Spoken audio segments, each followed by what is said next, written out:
পোলাও তো তোমরা অনেকেই খেয়েছো, একবার এভাবে বানিয়ে নেবে, দেখবে আঙ্গুল চেটে পুটে খাবে, মন চাইবে আবারও বানাতে। তাহলে চলো শুরু করা যাক।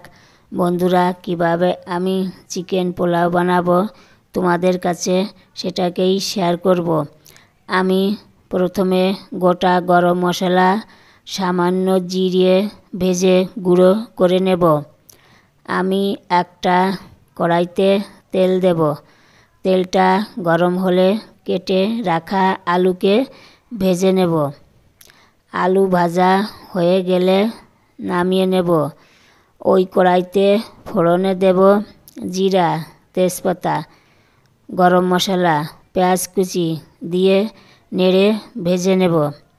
পেঁয়াজ ব্রাউন কালার হলে রসুন বাটা দিয়ে নাড়তে থাকব যতক্ষণ না রসুনের কাঁচা গন্ধটা চলে যায়। রসুনের কাঁচা গন্ধ চলে গেলে দিয়ে দেব বেটে রাখা আদা, জিরা, ধনে, কাঁচা লঙ্কা বাটা। ভালোভাবে কষাতে থাকব। দিয়ে দেব টমেটো কুচি ও ধনেপাতা কুচি। ভালোভাবে কষাবো। মশলা থেকে তেল ছাড়লে দিয়ে দেব মাংসটা আর 50 গ্রাম মতো টক দই, 1 চামচ মতো কাশ্মীরি লঙ্কার গুঁড়ো দেব। ভালো করে মাংসটা কষাবো। সব শেষে দেব বিরিয়ানি মশলা। মিশিয়ে নেব ভালোভাবে। মাংসটা কষানো হয়ে গেছে। আমি এখন ধুয়ে ভিজিয়ে রাখা গোবিন্দভোগ চাউল দেব। আমি এটাকে আধা ঘন্টা ভিজিয়ে রেখেছিলাম।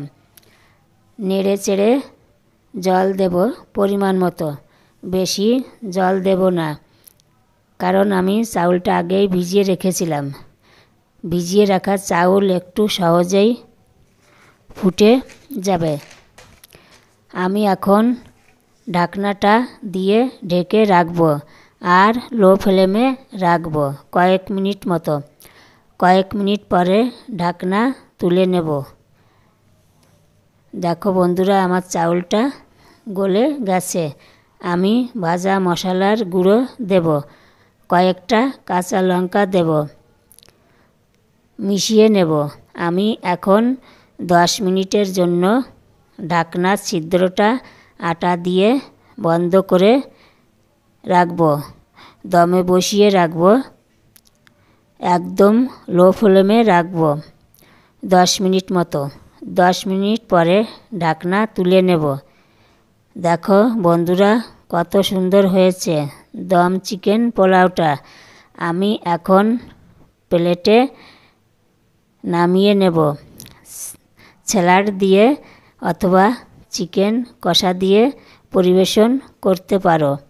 বন্ধুরা, তোমরা চাইলেও এভাবে সহজে দম চিকেন পোলাও বানিয়ে নিতে পারো।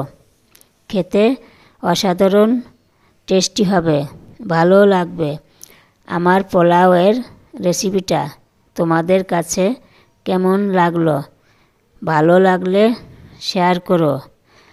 আর এরকম নতুন নতুন ভিডিও দেখতে চাইলে আমার চ্যানেলটাকে সাবস্ক্রাইব করে রেখো। আর যেসব বন্ধুরা ফেসবুক থেকে দেখছো, প্লিজ আমার চ্যানেলটাকে ফলো করে দিও।